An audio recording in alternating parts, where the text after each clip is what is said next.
తమిళనాడులో కూడా మనకి తగ్ ఆఫ్ వార్ ఫైట్ అయితే నడుస్తూ ఉంది.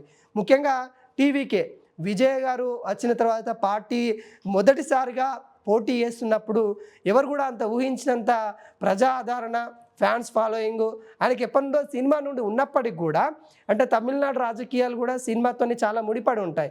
ప్రధానంగా జయలలిత గారు కావచ్చు, ఎవరైనా కావచ్చు, అయినా అక్కడ ఉన్న రాజకీయ నాయకులు చాలా వరకు అయితే స్టాలిన్ గారు కావచ్చు, వీళ్ళందరూ కూడా కొంత సినిమాకి ముడిపడి ఉంటుంది.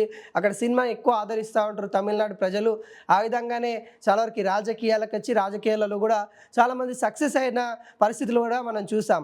ఈ పరిస్థితులలో మరోసారి కూడా మరి తమిళనాడులో ఏ జెండా ఎగరబోతా ఉంది, మరి స్టాలిన్ గారి జెండా ఎగరబోతుందా, అలా కాదని మరి కొత్తగా పార్టీ పెట్టిన మరి విజయ్ గారిది ఏమైనా అవకాశం ఉందా, లేకుంటే అన్నా డిఎంకే ఎటువంటి అవకాశాలను ఒకసారి తెలుసుకునే ప్రయత్నం అయితే చేద్దాం. దాదాపుగా ఇక్కడ 234 స్థానాలు అయితే ఉన్నాయి. 234 అసెంబ్లీ స్థానాలకి 118 స్థానాలు గెలిస్తే అక్కడ అధికారము అక్కడ సాధించవచ్చు. ఇలాంటి పరిస్థితి అక్కడ ఆ నాయకులకి ఎంతవరకు ఉందో ఒకసారి మనం చూస్తే పీ మార్క్ సంబంధించిన ఎగ్జిట్ పోల్స్ ఒకసారి చూస్తే డిఎంకే కూటమికి 125 నుండి 145 వరకు గెలిచే అవకాశాలు అయితే కనబడతా ఉన్నాయి. మరోసారి ఎంకే స్టాలిన్ గారు సీఎం అవుతారు అన్నట్టుగా పీ మార్క్ సర్వే చెప్తా ఉంది. కానీ అన్నా డిఎంకేకి మరి 65 నుండి 85 సీట్లు వస్తాయి అన్నట్టుగా చెప్తున్న పరిస్థితి కనబడుతుంది. డిఎంకేకి ఏమో 125 నుండి 140 వరకు వస్తుంది. మనకు కావాల్సింది 118 స్థానాలు కాబట్టి ఇక్కడ పీ మార్క్ క్లారిటీగా చెప్తా ఉంది. అధికారంలోకి మళ్ళీ వచ్చేది డిఎంకే కూటమి అన్నట్టుగా చెప్తున్న పరిస్థితి కనబడతా ఉంది. ఇక్కడ ప్రధానంగా అన్నా డిఎంకేకి 65 నుండి 85 స్థానాలు వస్తుందని చెప్తుంది. అదేవిధంగా టీవీకే పార్టీకి 16 నుండి 26 స్థానాలు వచ్చే అవకాశాలు ఉన్నాయన్నట్టుగా తెలుస్తా ఉన్న పరిస్థితి కనబడతా ఉంది. అదేవిధంగా యాక్సిస్ మై ఇండియా సంబంధించిన సర్వే ఒకసారి చూసినట్లయితే ఇక్కడ ప్రధానంగా టీవీకే అధికారంలోకి రాబోతా ఉందని ఇచ్చిండు. ఇది అన్ని సర్వేలకి భిన్నంగా ఇవ్వడం అయితే జరిగింది. టీవీకే అధికారంలోకి వస్తుంది, సీఎం అభ్యర్థి కూడా మరి విజయ్ గారు ఉండబోతా ఉన్నారు అన్నట్టుగా ఇక్కడ ఈ సర్వే ఇవ్వడం అయితే జరిగింది. ఇది చాలా పెద్ద అంశం కూడా చెప్పుకోవచ్చు.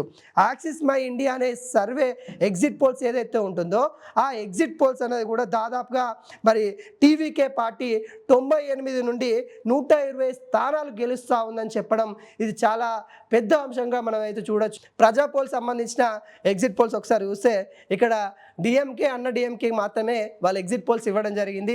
టీవీకేకి కావచ్చు, ఇంకా ఇతర వాళ్ళు కూడా వాళ్ళకి గెలిస్తే 1, 2 గెలుస్తారు అనే విధంగా వాళ్ళ రెస్పాన్స్ అవుతుంది.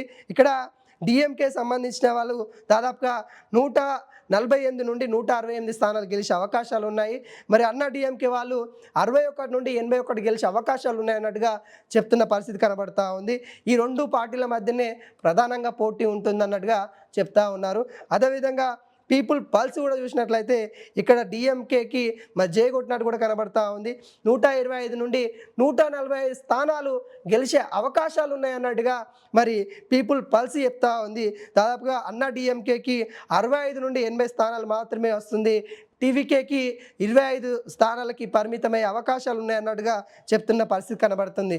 అదేవిధంగా జేవీసీ సంబంధించిన ఎగ్జిట్ పోల్స్ కూడా మనం ఒకసారి తమిళనాడు సంబంధించిన ఎగ్జిట్ పోల్స్ చూస్తే 75 నుండి 95 స్థానాలు మరి డిఎంకే గెలుస్తుంది. మరి అన్నా డిఎంకే ఇక్కడ ప్రధానంగా 128 నుండి 147 స్థానాలు గెలుస్తూ ఉందని కూడా చెప్తా ఉంది. అంటే ఇక్కడ జేవీసీ అనే ఎగ్జిట్ పోల్స్ ఏం చెప్తా ఉందంటే స్టాలిన్ గారికి ఎదురుగాలి వీస్తూ ఉంది, అక్కడ అధికారం కోల్పోయే అవకాశాలు ఉన్నాయన్నట్టుగా చెప్తున్న పరిస్థితి కనబడతా ఉంది. జేవీసీ చెప్పిన విధంగా మరి అదే విధంగా మాత్రం ఉంటే మాత్రం ఇక్కడ అధికారం స్టాలిన్ గారు కోల్పోయే అవకాశం ఉన్నట్టుగా ఇక్కడ మనకైతే కనబడతా ఉంది. టీవీకేకి 8 నుండి 15 స్థానాలు వస్తుందని కూడా జేవీసీ సర్వే చెప్తా ఉంది. ఇండియా టీవీకి సంబంధించి కూడా మనం ఒకసారి చూస్తే వాళ్ళ యొక్క సర్వే చూస్తే దాదాపుగా ఇక్కడ మళ్ళీ స్టాలిన్కే జయగొట్టిన పరిస్థితి కనబడతా ఉంది. 122 నుండి 132 వరకు డిఎంకే కూటమి సంబంధించిన వాళ్ళు గెలిచే అవకాశాలు ఉన్నట్టుగా చెప్తున్న పరిస్థితి కనబడతా ఉంది. అన్నా డిఎంకే వాళ్ళు 87 నుండి 100 స్థానాలు మాత్రమే గెలిచే అవకాశాలు ఉన్నట్టుగా చెప్తా ఉంది. టీవీకే విజయ్ గారికి సంబంధించిన పార్టీ 15 లోపే ఉండే అవకాశాలు అయితే కనబడతా ఉంది. తమిళనాడు రాజకీయాలు ఈసారి మాత్రము విజయ్ గారు పార్టీ స్థాపించి ఎన్నికలలో పోటీ చేస్తూ ఉంటే మామూలుగా లేదని కూడా చెప్పుకోవచ్చు. ఇక్కడ హంగు కూడా ఏర్పడే అవకాశాలు కనబడతా ఉంది. ఎందుకంటే ప్రధానంగా ఇక్కడ డిఎంకే అన్నా డిఎంకే మధ్యలో టీవీకే ఈ రెండు పార్టీల మధ్యన టీవీకే రావడం ఇక్కడ ప్రధానంగా చర్చనీయంగా జరుగుతూ ఉంది.